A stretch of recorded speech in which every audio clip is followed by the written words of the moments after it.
এত সুন্দর করে বাড়িটারি বানানো, ছেলে বড় হয়েছে, ছেলেকে বিয়ে করিয়েছি, নাতি হয়েছে।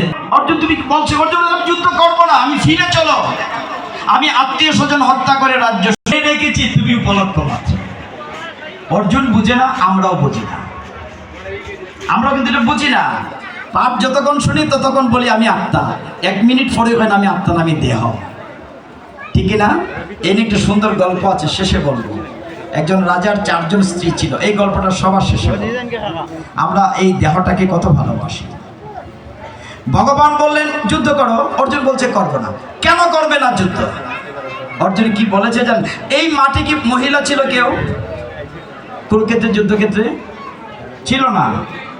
বিশ্বদেব যেদিন মারা যাবেন 10 নম্বর দিন পরে, যুদ্ধের পরে শিখণ্ডী নিয়ে এসেছিল, সেটা ভিন্ন প্রেক্ষাপট, কিন্তু সারা মাঠে পুরুষ ছিল। অর্জুন বলছে আমি যদি যুদ্ধ করি সব পুরুষরা মারা যাবে,